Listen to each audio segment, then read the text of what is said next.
संगीत राणा जी। चित्रा जी, मैंने धैर्य से सुना है, इसलिए मुझे आशा है सभी लोग धैर्य से सुनेंगे।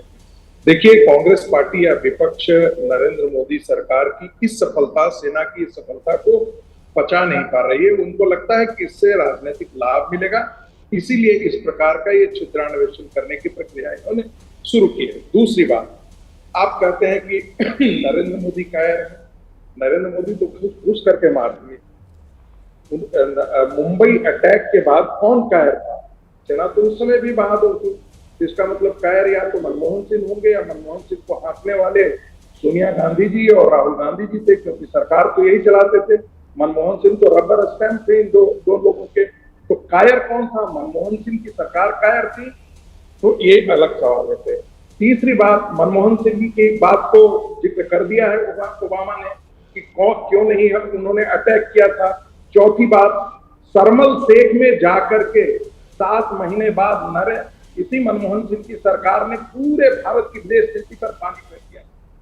तो आप सोचिए कि जो पाकिस्तान, जिसे हम बार बार कहते थे कि वो इस्लामिक टेररिज्म का रूप है, हमारे यहाँ कर रहा है, उसको कह दिया मनमोहन सिंह जी ने, अरे वो भी तो उतना ही विक्टिम है जितना हम विक्टिम है। आपकी विदेश नीति कितनी चौपट रही है, ये बताने की आवश्यकता नहीं। पांचवी बात, अच्छा है कि नेहरू को फॉलो नहीं कर रहे हैं नरेंद्र मोदी जी, और सरकार डरपोक है या विपक्ष डरपोक है। मैं ये जानना चाहता हूं कि राहुल गांधी अब पूछ रहे थे सवाल, कितने गिरे हैं? मान लेते हैं 10 गिरे, 20 गिरे, 25 गिरे, फायदा किसको हो गया? किसको ह्यूमिलिएशन होगा? सेना को ही होगी ना, क्योंकि नरेंद्र मोदी ने तो कह दिया था कि चुनाव आप तय करें, जो करना है करो, मारो पाकिस्तान को। ये सेना यदि मान लेते हैं कि हमारे 10 विमान गिरे या 25 गिरे या 50 गिरे, ये जानने में दिलचस्पी किसकी होगी? पाकिस्तान की होगी। ये जानने में दिलचस्पी किसकी होगी? चाइना की होगी।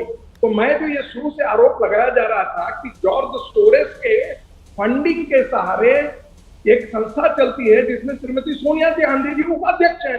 राहुल गांधी जब अमेरिका जाते हैं तो पाकिस्तान परस्त लॉबी है, उसके साथ काम करते हैं, वो होते हैं। राहुल गांधी जब डोकलाम होता है तो चीन के साथ गुपचुप बात करने लगते हैं। राहुल गांधी सरोवर की यात्रा में गुपचुप बात करते हैं। तो राहुल गांधी और ये गांधी परिवार काम किसके लिए कर रहे हैं? मतलब आप कह रहे हैं कि विशेष सत्र बुलाने की कोई जरूरत नहीं है, आप यही कहना चाह रहे हैं?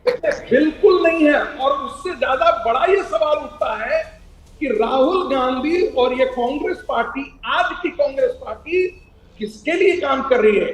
क्या ये जॉर्ज सोरेस के एजेंडे के तहत काम कर रही है, पाकिस्तान और चीन के लिए काम कर रही है, या भारत के लिए काम कर रही है? भारत के लिए काम कर रही होती तो ये सवाल बिल्कुल। मैं इसका जवाब कांग्रेस पार्टी से ले लूंगी।